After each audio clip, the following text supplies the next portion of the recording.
What's on your radar, Batya?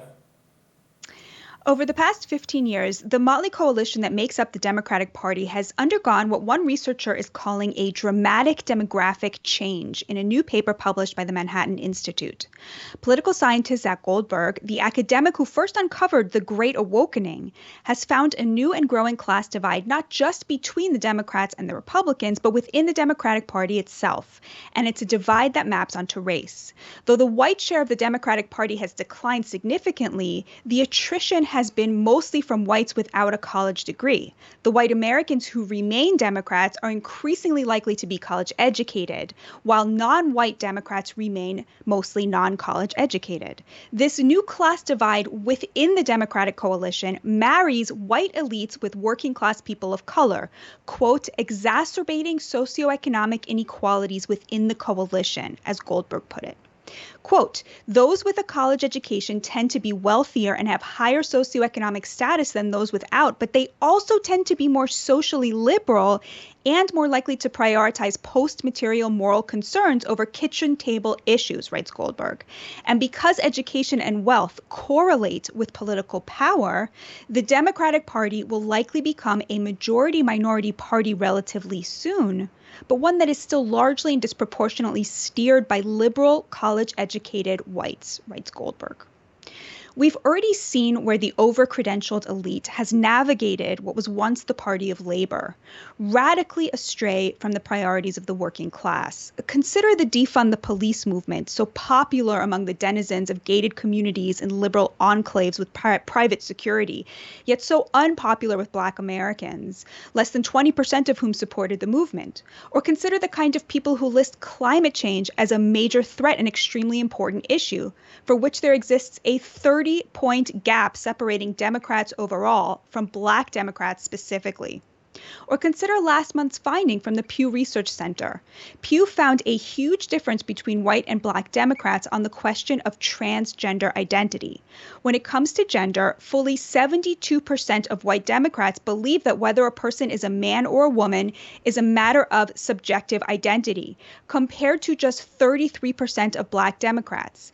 66% of Black Democrats, like 60% of Americans overall, believe that whether a person is a man or a woman is decided by the sex he or she is assigned at birth. In other words, 2/3 of Black Americans totally reject the very concept of transgenderism.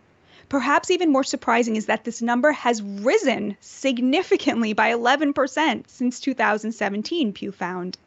When it comes to issues of gender and identity, Black Americans, like Americans more generally, are getting more conservative, although not importantly on questions like gay marriage, for which everybody is getting more and more accepting.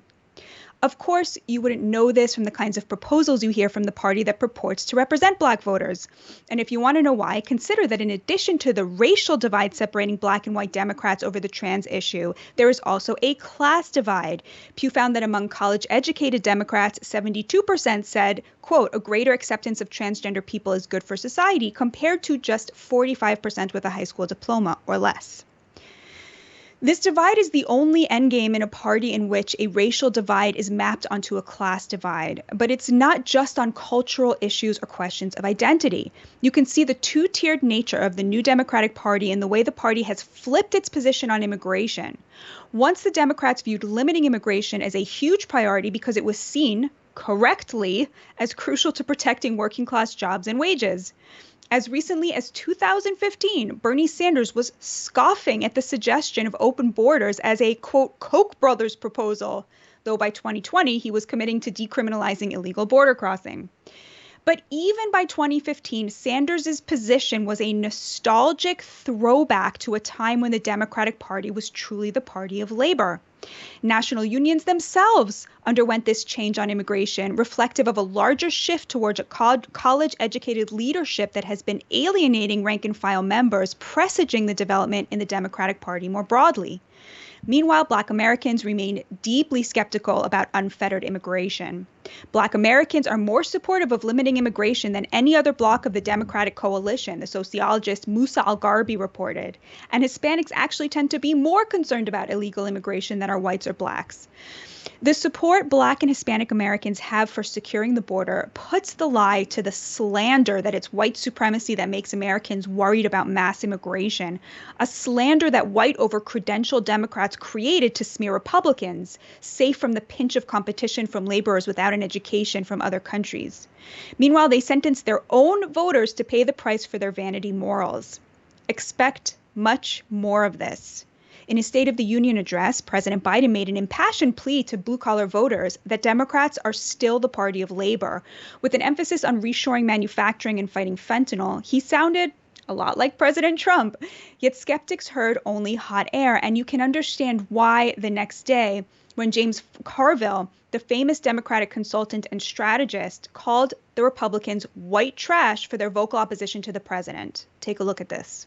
Well, I told people I have a PhD in white trashology, and you saw real white trash on display. And let me say something about Congressman Marjorie Taylor Greene. She dresses like white trash. She really needs a fashion consultant. Could I recommend George Santos? He could do a good job of dressing up where she doesn't announce her white trashdom by her own clothes. Well, I'll tell you, James. This sounds like it's about a political divide, but it's not. It's about the disgust that credentialed elites have for the working class. And make no mistake about it, it's coming home to roost in their own party. Zach Goldberg, the academic who first uncovered the Great Awakening and wrote this great paper from the Manhattan Institute, now joins us to weigh in. Zach, welcome to Rising. Thank you so much for joining us. It's great to be here. Thanks for having me on. Absolutely. So your work was so crucial to my book. I could not have written my book without your amazing, amazing work. Tell us about what made you first do the research that uncovered the Great Awakening. And then I also want you to talk a little bit about the role that the media has played, because your work focuses on that and it's extremely important. Yeah. And that actually will, I guess, bring us to how I studied this topic about educational polarization and how that's remaking the two parties. Essentially, my, I guess, interest or my foray into the Great Awakening occurred as a result of wanting to understand Trump voters, just like all other political scientists in the wake of the 2016 election. Was probably one of the more unconventional presidential candidates in history, and we could save all the isms, but everybody was really wondering, what is really driving all these people to vote for Trump? And I was looking to compare, the attitudes of Trump voters with Romney voters, and past voters of Republican presidents. And when I actually looked at the data, especially, attitudes towards Muslims, attitudes towards just everything. And when I looked at and I compared attitudes across these different GOP voters, I noticed that, there's not that big of a difference between a Trump voter in 2016 and a Romney voter in 2012. In some ways, they're actually a little bit more moderate on some issues, on economic issues.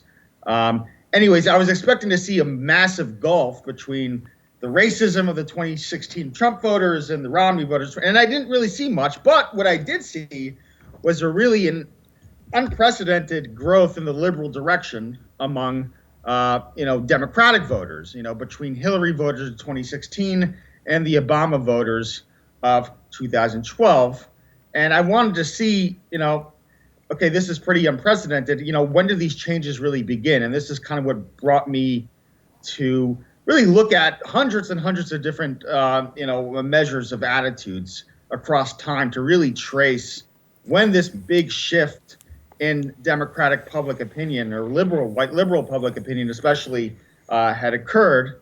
And from what I could see in the data, especially on race, that it occurred around 2013, 2014, which incidentally is the marks or coincides with the rise of the Black Lives Matter movement and the rise of social media, and a rise of a lot of trends, including trends in mental health, which maybe we won't have time to talk about today, but is definitely it's overlapping with that the Great Awakening. It's funny though, because we're assured all the time by the media. I'll hear claims that the Democratic Party has stayed right where it is ideologically, and the Republican Party just keeps moving further and further and further right. And you're saying your research shows the opposite. Yeah, and it's not just my research. If you look at most issues, you'll find maybe an issue or two where the Republicans, Republican base, has moved to the right. But by and large, let's say in 85 to 90% of all issues, especially social issues, it's been the Democrats lurching to the left. And even Republican voters have also kind of moved in a liberal direction, just not as quickly as those on the left. So it kind of looks like if you were to just ignore the movement of those to the left, it looks like those on the right are really very regressive in a lot of these issues. It just they haven't moved as quickly at the same clip as those on the left.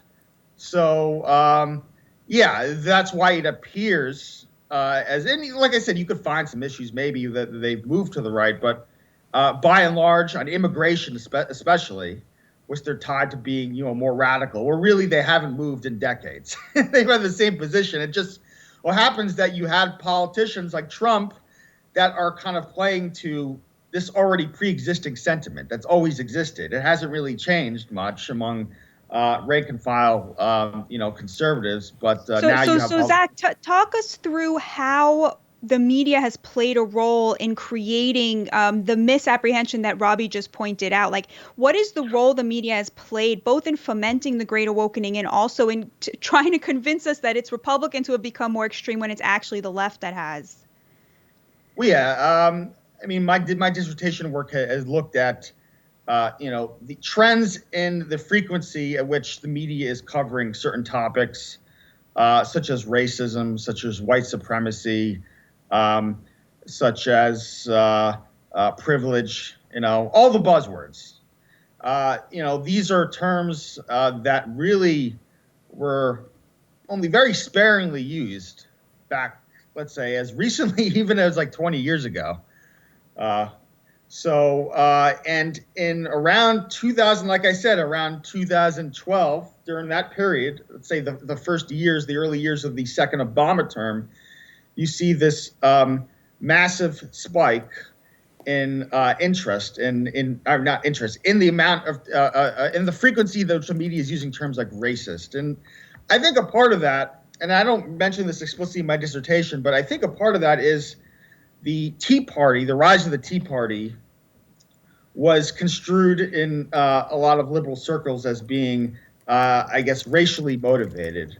And maybe there is such racial motivations maybe were present. They were an element among the wider Tea Party, but the Tea Party is a very large, diverse group, and I think that there was, a desire to kind of reduce it all to just racism. All opposition to Obama and I think that's why you saw those initial rises in interest in racism and white supremacy in 2012 or so, and then after that you had the Black Lives Matter, in 2013, the Trayvon Martin, that case, and you start to see not only a change in the media mentions of racist, but also change in the framing of certain topics, like systemic racism, institutional racism.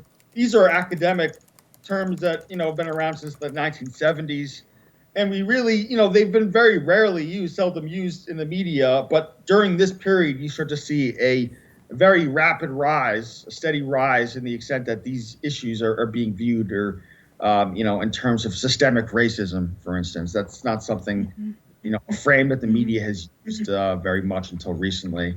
Well, Zach, we're going to have to leave it at that. We're out of time, but thank you so much for joining us and for your incredibly important work. Keep it up. Take heart. I mean, it's just, I cannot stress this enough. Your work is so crucial. Thank you so much for doing it and for joining us today. Thank you for having me on. Hope to be back. There'll be more Rising right after this. Stay with us.